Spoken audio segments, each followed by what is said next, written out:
Blackouts are no longer rare or temporary. What used to be a once-in-a-decade storm-induced outage has now become a seasonal, even monthly, threat in many parts of the world. Power grids are aging, demand is increasing, and extreme weather events are happening with more intensity and frequency.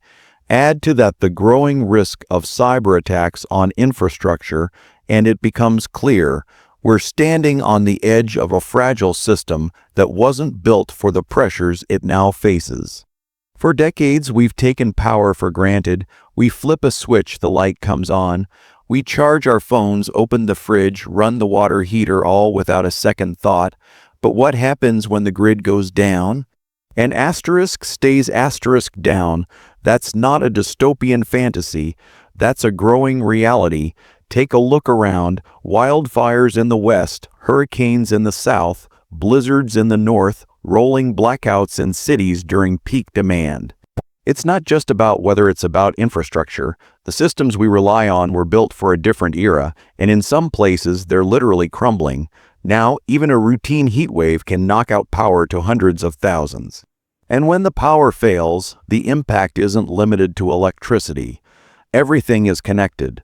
Without power, you lose refrigeration, water pressure, heating, cooling, internet, communication, banking, and security systems. A simple outage quickly turns into a survival situation, especially if you're unprepared. The dangerous thing is that most people still treat blackouts like temporary inconveniences. They assume the power will come back in a few hours. And often it does. But the question you have to ask yourself is, asterisk, what if it doesn't? Asterisk, in a world moving faster than ever, we've never been more dependent on electricity, and we've never been more vulnerable without it. That's why treating blackouts like just another storm is a critical mistake. The wise understand that blackouts are now a regular part of life, not a rare emergency. They're not going away. In fact, they're becoming more frequent, more intense, and more disruptive. So, the time to prepare is asterisk, not asterisk when the lights go out. It's asterisk right now, asterisk while they're still on, because this isn't about fear. It's about being ready for a reality that's already here. The first 24 hours of a blackout are the most dangerous, not because everything falls apart instantly, but because most people are caught completely off guard. Those initial hours set the tone for what follows. If you're not prepared, panic creeps in fast, and panic leads to poor decisions. At first, it seems manageable. The lights flicker off, and you assume they'll come back soon. You check your phone for updates, until you realize the signal's gone or the battery's dying. You open the fridge thinking you have time, but without power, food starts to spoil almost immediately. Milk, meat, leftovers. All of it becomes questionable within hours, especially in warm climates. Freezers start to thaw, and if you open them too often, you accelerate the spoilage. If your home relies on electric water pumps, showers and toilets may stop working. If it's winter and your heating is electric, temperatures can drop fast, putting infants, elderly, and those with medical conditions at serious risk. And let's not forget, most people don't have cash on hand, and stores can't process digital payments or cards without electricity. People don't realize how fragile modern life is until they can't charge their phone, get clean water, or heat a meal.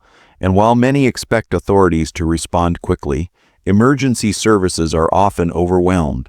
Roads may be blocked, supply chains stall, help isn't coming immediately, especially if the outage affects a large area or critical infrastructure. This is where the danger compounds. Unprepared households start making risky choices. Using unsafe heating sources indoors, consuming spoiled food, or even venturing out into unstable conditions searching for supplies, all because they didn't plan ahead for those crucial early hours. But the good news: if you act now, before the blackout hits, you can be the calm in the chaos. Having essential items like water, food, lighting, power banks, and a communication plan makes those first 24 hours survivable, even comfortable. You won't be racing others for the last flashlight on a store shelf. You'll be ready. Survival isn't just about what you do in the moment. It's about what you did before the moment arrived. Because in the first 24 hours, people either stabilize or spiral, and that outcome depends on one thing, preparedness. Preparedness is cheaper than panic. It's a simple truth, but one that most people overlook until it's too late. When disaster strikes, prices skyrocket, supplies vanish, and desperation takes over.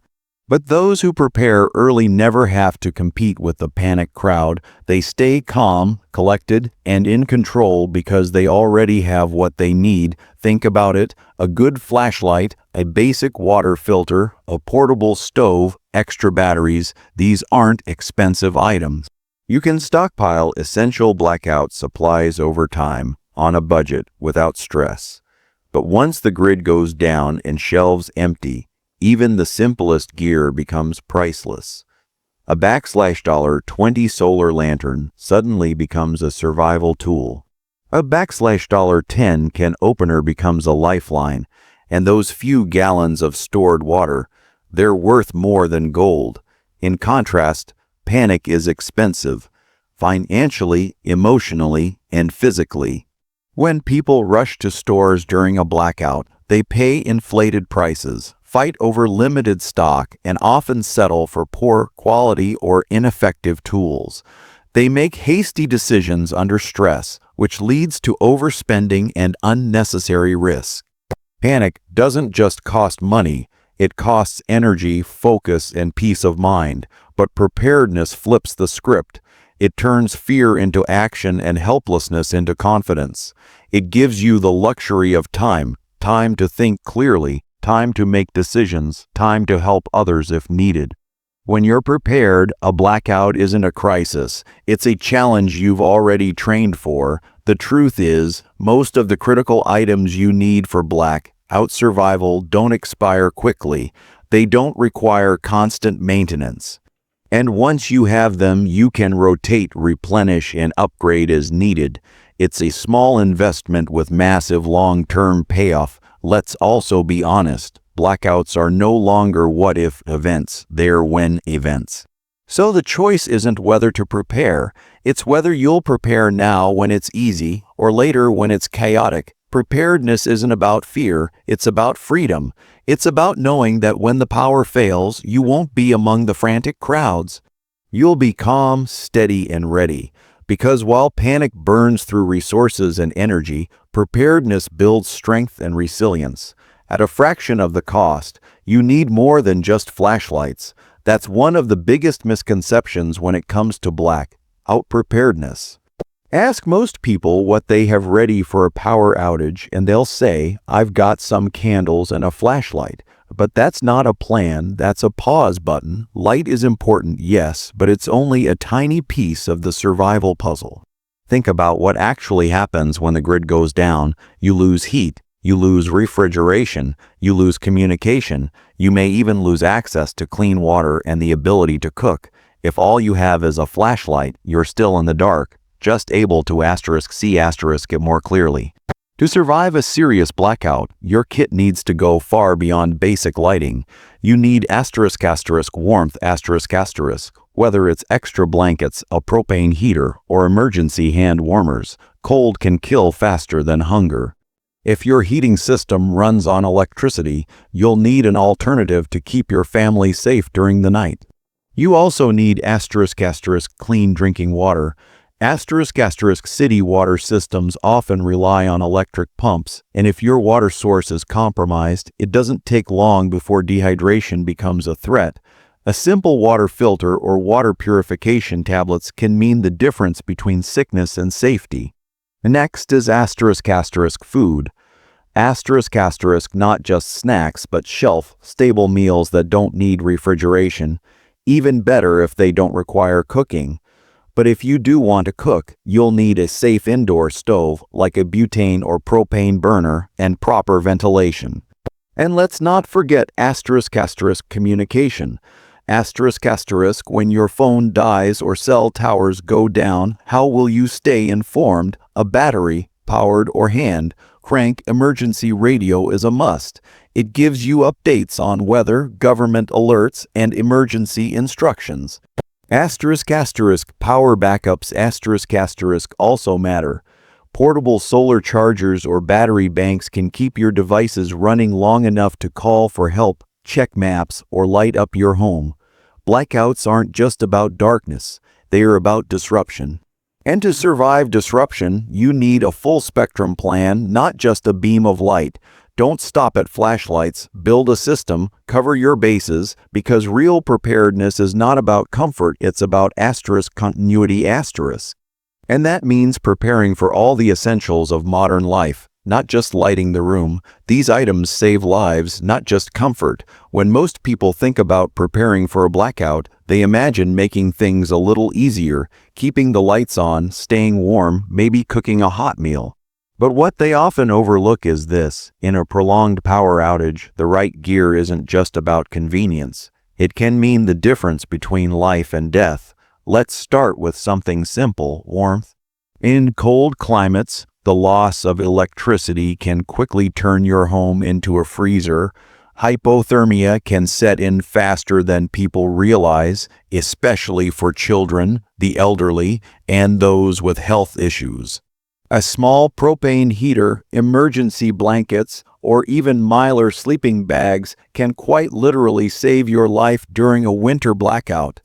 Now consider clean drinking water. Without power, many municipal and well-based water systems fail. In a matter of hours, your taps could stop flowing, or worse, deliver unsafe water. If you don't have bottled water stored or a way to purify what you find, dehydration and illness become real threats.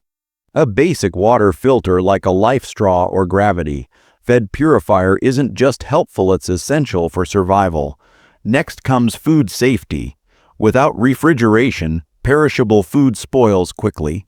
Eating spoiled food during a blackout can lead to serious foodborne illnesses, especially when hospitals may be overwhelmed or unreachable. Having non-perishable food, a manual can opener, and safe cooking gear can keep you nourished and healthy while others are getting sick. And what about light? Not just for moving around, but for safety. Total darkness makes your home a target. It also increases the risk of injury from falls, accidents, or misuse of emergency tools. A reliable flashlight or lantern doesn't just make you more comfortable.